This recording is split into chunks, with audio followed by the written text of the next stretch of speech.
your smiling faces.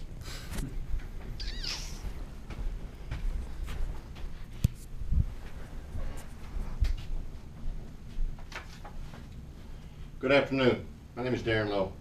Have you ever loved a pair of boxers so much that you just could not live without them? Dogs, that is, not briefs.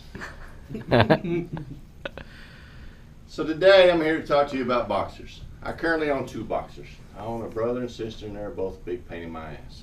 However, I love them unconditionally. So I want to share some things about boxers with you all.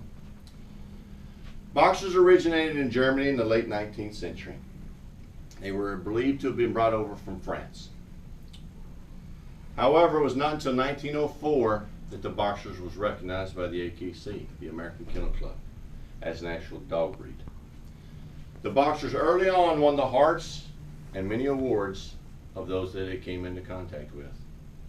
There's 4 colors of boxers. There's white, fawn, which is a golden yellow color. There's brindle, which is a darker brown color.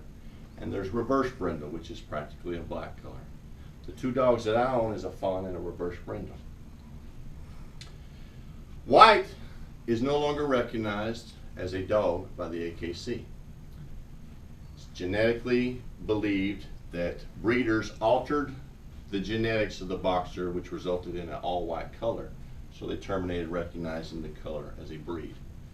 White boxers are also prone to be genetically inclined to become blind in the eyes.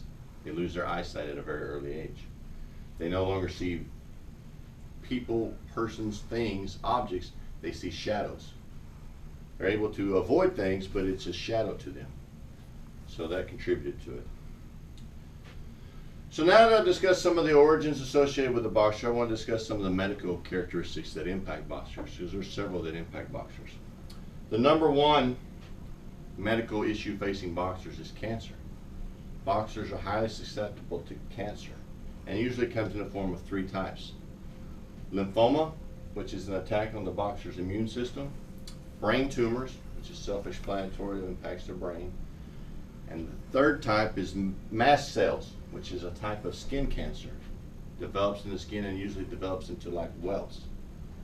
And these are the 3 that usually attack boxers.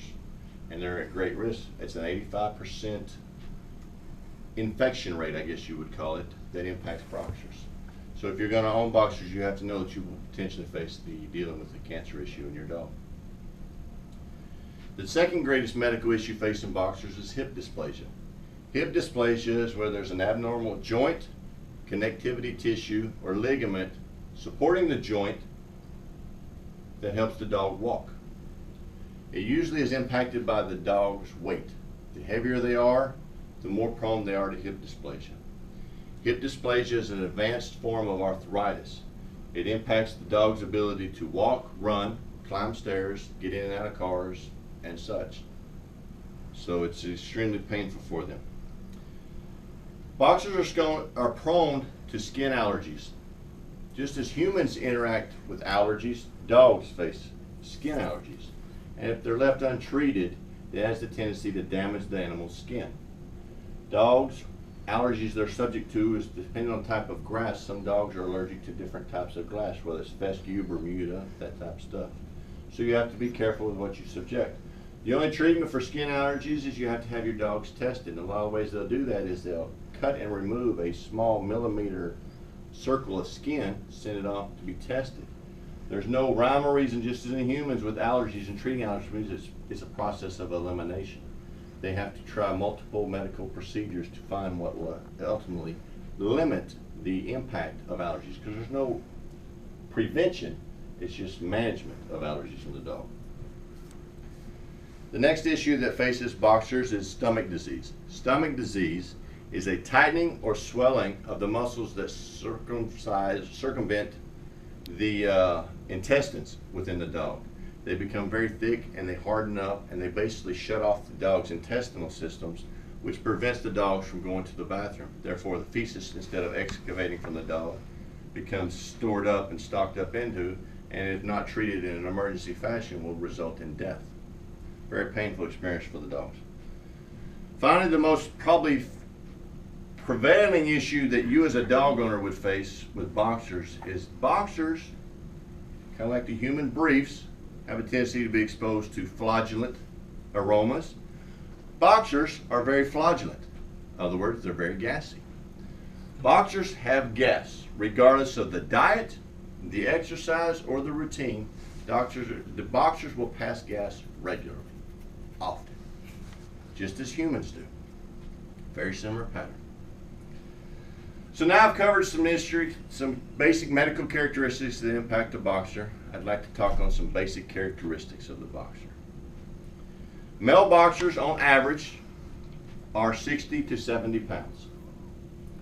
They stand approximately 20 to 27 inches in height. They're the heavier of the two. Females, on the other hand, they weigh in on average 50 to 60 pounds and only stand 18 to 25 inches tall. So the male is by far the root of the roost. He's the prima donna of the arena. However,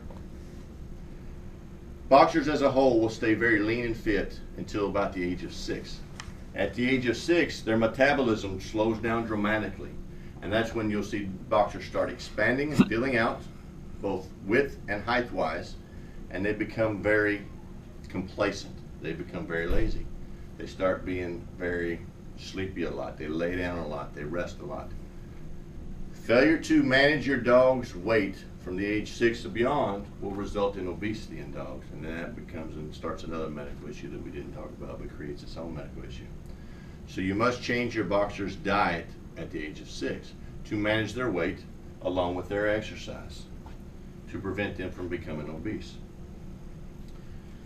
So, in closing, I've discussed with you the origins of the boxer that stated that they were originated in Germany in the late 19th century, that the AKC, the American Kennel Club, did not recognize the boxer until the late 1940s. Early on, the white boxer is what won over the Americans' hearts as well as many awards, but is no longer recognized by the AKC as an actual breed of the boxer. I followed that up by talking with you about some of their medical characteristics that impact the boxer. Cancer is the #1 risk factor facing boxers, and it usually comes in 3 forms: the lymphoma, mast cells, and brain tumors. So each one of them requires their own thing that you have to be treated. Then I followed that up by discussing some of their characteristics, identifying that the male boxer is going to be heavier. It weighs on average 60 to 70 pounds. It stands a little taller. It's 20 to 27 inches in height, where the female on average is 50 to 60 pounds, stands 18 to 27 inches in height. So back to my original question in the opening, I asked you, are you ready for something that would love you unconditionally through thick and thin till the end? And if so, then the boxer is the dog of choice for you.